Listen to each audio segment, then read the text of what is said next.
I've got a room to see in Gloucester Road. What's it like round there? OK, good shops, pubs, plenty of buses, lots of students live there.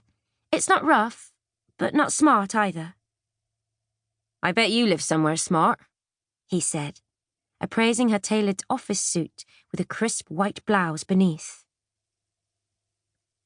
Suburban, roses in the gardens and lots of trees, she said briefly, not inclined to talk about herself and her family. What she wanted was to find out everything about this intriguing man before Carol arrived. I'm Felicity Brown, but I'm always called Fifi. So what's your name? Dan Reynolds, he said. And Fifi suits you. Pretty, like a little fluffy poodle. I'm not fluffy, she said indignantly. Her blonde hair was poker straight. She was 5'7", and she didn't go in for fussy clothes.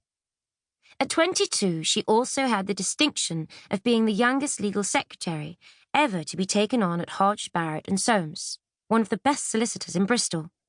I think the word I should have used was chick. Fifi smiled. She liked that description. So, Fifi, are you meeting a boyfriend? He asked. The waitress came back with Dan's coffee. No, just a girlfriend, Fifi said, watching him stir in 4 spoonfuls of sugar. I usually meet her after work on Thursdays and we go to the pictures. She was already hoping that Carol wouldn't turn up, or at least that she'd be late.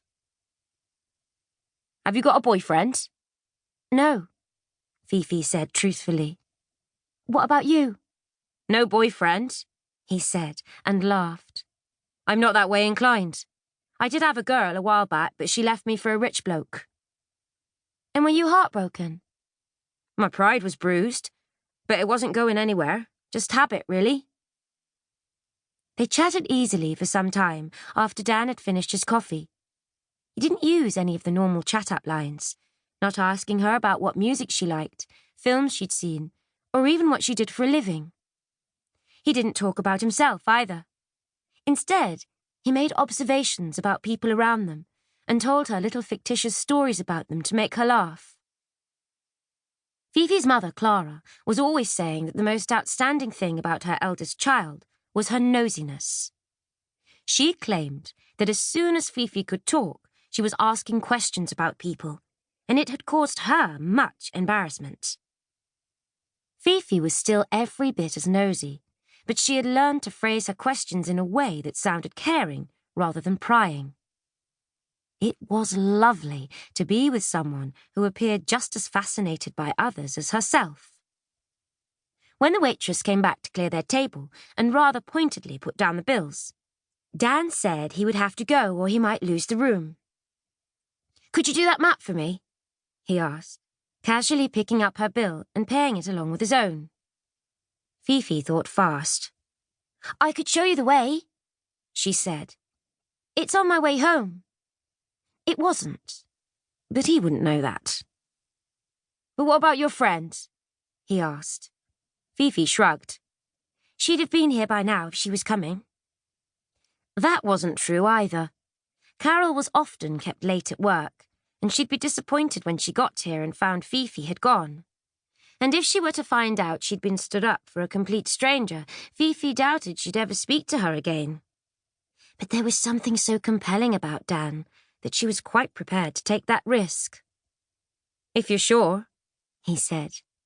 I've only got to take a look at the room and grab it if it's okay. If you like, I could take you for a drink after.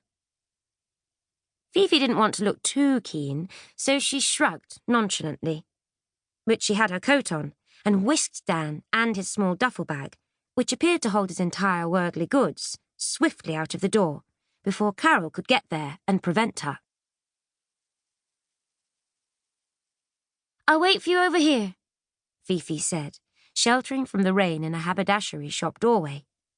The guest house Dan was looking for was across the busy road, and above a scruffy-looking newsagent's. The paint on the front door was peeling off, and the sign, Avondale, looked as if the lettering had been done by a drunk.